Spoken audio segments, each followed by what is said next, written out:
was sound. But what was it about those particular resonances that caused such an intense effect, unknown to me before? For one thing, the noises that always made me feel on edge and wary in the city were nearly inaudible, except for remote traces of park construction off in the distance. Mostly, though, I had found for myself a measure of tranquility, the kind that set in motion a direction and appeal I would follow for the rest of my time on this planet. Before that event, the noise in my life had been a constant din of acoustic distraction, an unhealthy condition magnified by my ADHD and consequential hypersensitivity to noise of any kind. Yet I was drawn to noise, like a moth to a flame, for the same reason that any of us are seduced, because it creates the allure of action, curiosity, competition, and the pursuit of the tenuous that I and too many of us cannot seem to live without. Because of poor eyesight, my life has always been primarily informed by what I hear. From the time I first saw a picture of a recording studio when I was 4 or 5, my goal was to become a professional musician. I had a violin in my hands by the time I was 3 and a half. At 4, my violin teacher introduced me to composition.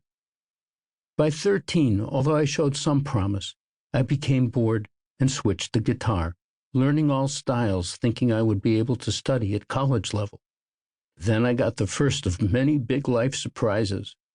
When I applied to Juilliard, Eastman School of Music, and the music department of the University of Michigan in 1955, I was informed that the guitar was not a musical instrument.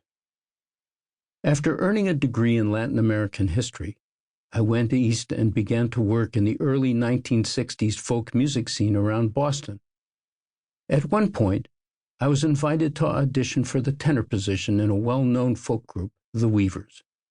The spot originated by the late Pete Seeger. I joined them for their last year together in 1963. After the Weavers broke up, I came to California to audit electronic music classes at Mills College in Oakland, with Pauline Oliveras as my mentor, and attended lectures given by Karl-Heinz Stockhausen. There I was introduced to Paul Beaver, and together we formed the synth team Beaver and Krause.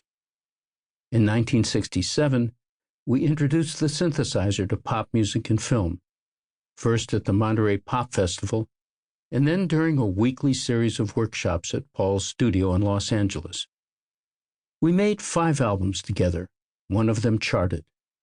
Until Paul's death, we worked individually or together on more than 100 major feature films, including Rosemary's Baby, A Man Called Horse, The Illustrated Man, Love Story, Performance, Castaway, and Apocalypse Now.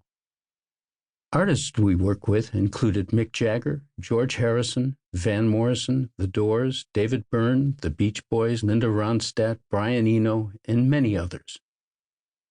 In my role as a professional musician, it was at first fun to play endless sessions for major feature films and with influential artists and groups.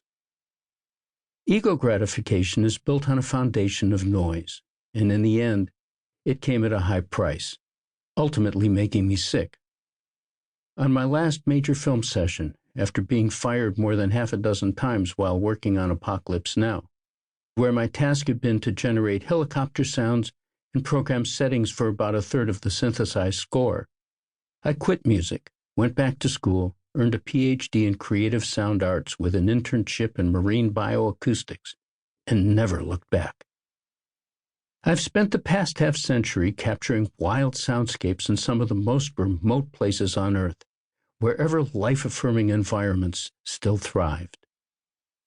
In the process, I've drawn on those blissful moments to learn the value of serenity, how to avoid the serious physical and emotional consequences of noise, and how to discover the acoustic environments that have a palliative effect on stress and anxiety.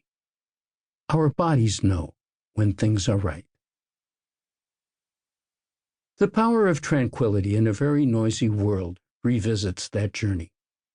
Bit by bit, we will discover what each of us can do to realize the healing powers of positive acoustic encounters.